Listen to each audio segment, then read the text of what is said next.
Question number 5A, winter 2018. Fix the basic dimension of inch tank container of an elevated water tank to store 5.8 lakhs liter of the water. Height of the stacking is given as 1.5 meter up to the bottom of tank. Wind load is 1.5 kN per meter square throughout the height. Use M30 and FE 415. तो यहाँ पे आपको बस dimension find out करने हैं जो 3 marks के लिए क्वेश्चन पूछा गया है। स्टेप 1 होता है रेडियस ऑफ टॉप डैम। वो आप अगर नहीं जानते कि इंटेंस स्टेक में क्या होता है तो एक चीज़ यहाँ देख लीजिए। पहले रेक्टेंगुलर, फिर यहाँ से आपको एक टॉप डॉम मिल जाएगा, फिर कॉनिकल होगा और कुछ इस तरह से आपका इंटेंस स्टेक बनता है और यहाँ नीचे स्टेकिंग आपको दिया जाता है। स्टेकिंग मतलब जो सपोर्ट से वो वहाँ पे दिए जाते हैं।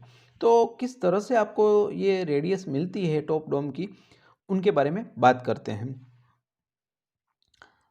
तो इक्वेशन है एक आपके लिए, R1 जो है वो आपकी रेडियस है, ये आप देख सकते हो R1 यहाँ से यहाँ तक जो हमें फाइंड करनी है। 2 मीटर हमने एज्यूम किया है, अगर नहीं देते हैं तो भी आपको ये कंसीडर करना है कि हाइट आपने 2 मीटर रखी है। तो 2R1 माइनस दिस हाइट, और इक्वेशन अगर आप चाहे तो इस तरह से याद कर सकते हैं। और अब बात कर लेते हैं ये 6/6 क्या है। तो ये 6/6 इसलिए है क्योंकि अगर जो मैं सिलेंड्रिकल सेल, ये जो पार्ट है आपका, वहाँ पे मैंने एज्यूम किया है कि इनकी जो रेडियस है वो रेडियस 6 है और डायमीटर अगर मैं बात करूँ इनका तो 12 मीटर है, वो मैंने एज्यूम किया है। तो अगर नहीं देते तो, और अगर दिया है स्पेसिफिकली 10 या कोई भी यहाँ पे 14 या, तो आपको क्या करना है वो वही वैल्यू चूज करनी है। बट यहाँ पे मैंने एज्यूम किया है 12 मीटर, यहाँ पे ऑलरेडी मैंने मेंशन किया हुआ है कि वो मैंने एज्यूम किया है। तो अब क्या करते हैं हम, इनका डायमीटर हुआ 12 मीटर तो रेडियस हो गई 6 मीटर, तो 6/6 आपको करना है। इन शॉर्ट यहाँ पे अगर मैं स्मॉल r लिख लूँ तो इनको करना है आपको r², याद इस तरह से आप रख सकते हो। तो इस हिसाब से आपको R1 मिल जाएगा। अब θ1 की बात करते हैं, ये है आपका θ1। तो क्या होगा 6/10, 6/10 इसलिए क्योंकि ये रेडियस बन गई आपकी 6 और ये जो सिलेंडर वाला था वो 6 और ये आपको मिल गई आपको 10। तो 6 क्योंकि साइन है तो साइन में 6 रेडियस होगी आपकी 10, तो 6/10 इस हिसाब से आपको 36.87, ये जो एंगल मिल रहा है आपको इस तरह का, ये एंगल आपको 36.87 मिल जाएगा। अब स्टेप नंबर 2 की बात कर लेते हैं साथ में। तो बॉटम डोम है जो यहाँ पे मैंने बताया था उसी तरह का, वहाँ पे डायमेंशन किस तरह से होंगे, तो सेम चीज़ आपको फॉलो करनी है। बस यहाँ पे आप कॉनिकल देख सकते हो, तो यहाँ जो डायमीटर था आपका 12 मीटर, यहाँ पे मैंने एज्यूम किया है आपका 8 मीटर। ये जो 8 मीटर मैंने एज्यूम की, कॉनिकल है मतलब कुछ ना कुछ क्रॉस सेक्शन आपका कम हुआ है। तो यहाँ पे 12 था बट यहाँ पे मेरा डायमेंशन है 8 मीटर, तो 8 मीटर मैंने एज्यूम किया, इसलिए 4 × 4। इसी हिसाब से आपको R2 6 मिल जाएगा और साइन θ2 जैसे यहाँ पे फाइंड किया था इसी तरह से आपको θ2 मिल जाएगा 41 डिग्री के हिसाब से। अब जो लास्ट स्टेप है वही इंपॉर्टेंट स्टेप है। अब हाइट ऑफ द सिलेंडर कैसे फाइंड करते हैं। कैपेसिटी है एक तरफ आपके पास टोटल 3 टाइप के एरिया है। एक होता है सिलेंडर वाला पूरा एरिया, फिर आता है कॉनिकल प्लस आपका जो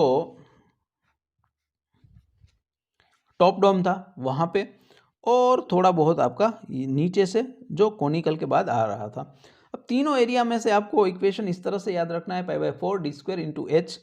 ये जो h है वही आपका सिलेंडर वाला है, यही आपको फाइंड करना होगा। तो अब क्या करते हैं, ये इक्वेशन आप याद कर लीजिएगा, d² d02 d × d0 use नहीं करना है, मैं बताऊंगा किस तरह से आप कर सकते हो।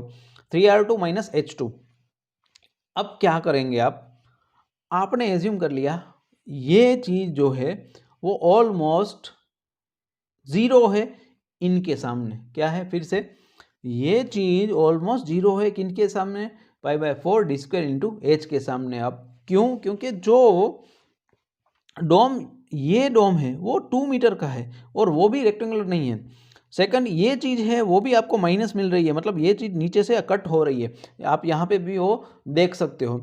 तो हो क्या रहा है, टोटल मिला के इनकी जो वैल्यू आती है इनके सामने जनरली वो 10% भी नहीं होती, इसलिए मैंने क्या किया, नहीं तो वो आप कल काउंट कर सकते हो एज पर बुक जो भी आपको दिया गया है, बट उसमें बहुत टाइम लगेगा और आपको 3 मार्क्स के लिए ये क्वेश्चन सॉल्व करना है, ये चीज़ भी ध्यान रखना है। इसीलिए 5.8 इंटू 10⁶ लीटर आपको था, इसमें से हमने कन्वर्ट कर दिया है मीटर में।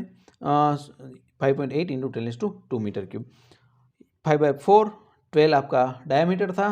एच जो है वो आपको फाइंड करना था, 5.16 मैक्सिमम आपको मिल गया है, इसलिए मैंने प्रोवाइड क्या कर दिया है 5 मीटर। तो ये आपको आंसर डायरेक्टली मिल जाएगा, कोई भी वैल्यू यहाँ पुट नहीं करनी पड़ेगी, आपके लिए बहुत आसान हो जाएगा काम।